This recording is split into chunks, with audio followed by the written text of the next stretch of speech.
दिसंबर की कड़कड़ाती ठंड। नदी किनारे घनी धुंध छाई हुई है।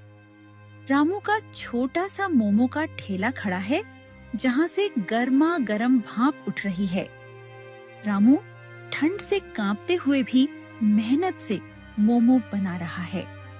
हे भगवान, ये ठंड तो जान ले लेगी, लेकिन रुक नहीं सकता। पिताजी की दवाई, मीना की फीस, घर का किराया, सब मेरे ऊपर है। दिन में सेठ की दुकान, शाम को ये ठेला, बस किसी तरह गुजारा हो रहा है। 6 महीने पहले रामू के पिताजी का एक्सीडेंट हुआ था। अब वे बिस्तर पर हैं, चल नहीं सकते। माँ घर संभालती हैं, छोटी बहन मीना कॉलेज में पढ़ती है। सारी जिम्मेदारी रामू के कंधों पर। ग्राहक ठंड से कांपता हुआ आता है, हाथ रगड़ते हुए। अरे भाई, जल्दी 2 प्लेट मोमो दे देना, ये ठंड तो हड्डियां जमा दे रही है।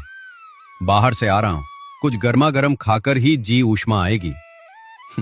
तेरे मोमो की बात ही अलग है यार, दूर दूर तक कोई ऐसा स्वाद नहीं बनाता।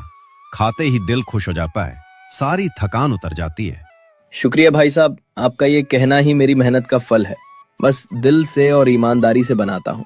अच्छा सामान इस्तेमाल करता हूँ, भरपूर सब्जियों की स्टफिंग डालता हूँ, और ये तीखी चटनी तो मेरी माँ की खास रेसिपी है।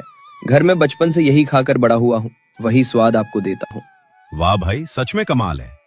इतने सस्ते दाम में सिर्फ 10 रुपए में 2 मोमो, और ये स्वाद कहीं नहीं मिलता ऐसा। बड़े बड़े रेस्टोरेंट वाले भी शर्मा जाएं। भगवान तुझे खूब तरक्की दे। तेरी तरह मेहनती लड़के कम ही मिलते हैं आजकल। रोज आया करूंगा मैं तो। बहुत बहुत शुक्रिया भाई साहब, आप जैसे ग्राहक ही तो मेरी हिम्मत बढ़ाते हैं। ठंड में भी ठेला लगाने का मन करता है जब आप लोग इतनी तारीफ करते हैं। ग्राहक खुश होकर पैसे देकर चला जाता है। आज भी बस 350 रुपए ही हुए। कल तो किराया देना है पूरा 3000 का, और पिताजी की दवाई की 1200 रुपए की किस्त भी बाकी है। ये थोड़े से पैसे से क्या होगा? दिल बैठा जा रहा है। रामू थका हारा घर पहुंचता है। माँ दरवाजे पर इंतजार कर रही हैं।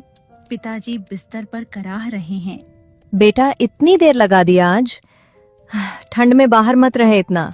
बता, आज कमाई कैसी रही? किराए के पैसे पूरे हो गए क्या? मकान मालिक कल फिर पूछने आया था। माँ, बस 350 रुपए ही हुए आज। ठंड बहुत है ना, ग्राहक कम आए, लोग घरों में दुबक गए हैं। कोशिश की बहुत, लेकिन अरे बेटा, अब क्या होगा? तेरे पिताजी की दवाई तो कल सुबह तक लानी ही होगी। रात भर दर्द से कराह रहे हैं, नींद नहीं आ रही उन्हें। देख कितना पसीना आ रहा है दर्द से। माँ चिंता मत करो, मैं कल सुबह सबसे पहले सेठ जी से एडवांस मांग लूंगा। पिछले महीने भी